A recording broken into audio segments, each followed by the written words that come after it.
کیا آپ کو اس بات کا علم ہے کہ بیت اللہ شریف کی تعمیر کتنی مرتبہ ہوئی ہے؟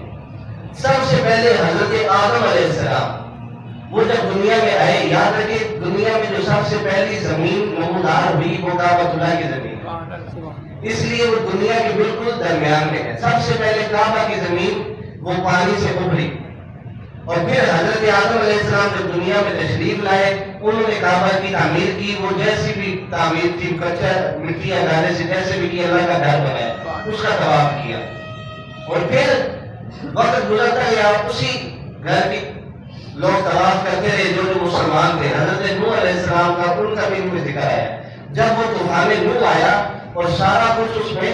ہلاک ہو گیا تو پھر حضرت ابراہیم کو اللہ عز و جل نے حکم دیا کہ آپ کعبۃ اللہ کی تعمیر کریں۔ حضرت ابراہیم علیہ السلام نے کعبہ کی تعمیر کی، وہاں پر وہ نشان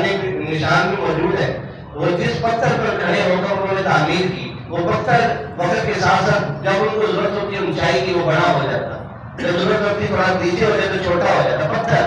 موم کی بات نہیں کر رہے، پتھر تو اپنی کیفیت نہیں بدل سکتے نا، لیکن میرے آقا مسلمان نے پتھروں کو بھی کلمہ پڑھایا،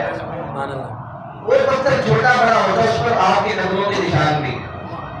حضرت ابراہیم نے تعمیر کی اور قرآن میں آتا ہے پھر انہوں نے ندا لگائی، ایک آواز لگائی کہ اللہ کے گھر کے حج کے لیے آؤ،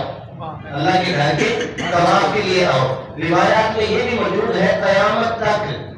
جتنے بھی مسلمان دنیا میں آنے ہیں وہ چاہے اس وقت ماں کے رحم میں تھے یا باپ کی صلب میں تھے یا عالم ارواح میں تھے، سب نے حضرت ابراہیم کے اس اعلان پر لبیک کہا،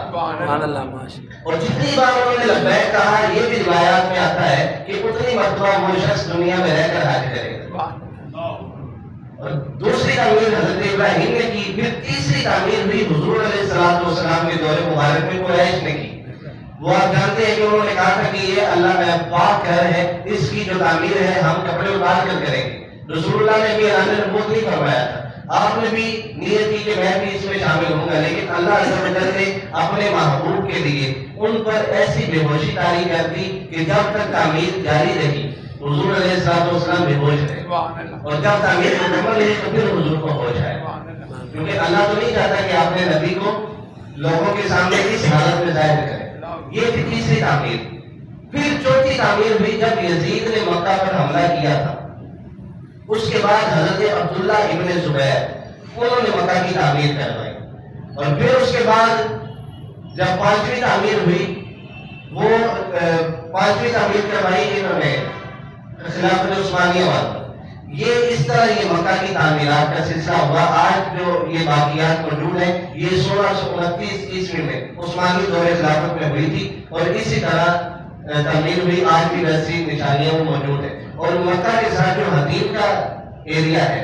وہ جیسے گلائی میں ہے، وہ بھی پہلے کعبہ کا حصہ تھا۔ حضرت ابراہیم نے جب تعمیر فرمائی تھی وہ کعبہ کے اندر وہی حصہ تھا، لیکن بعد میں جب قریش نے تعمیر کی تب ان کے پاس مٹیریل کم تھا تو انہوں نے وہ چار دیواری بنائی اور اس کو آگے سے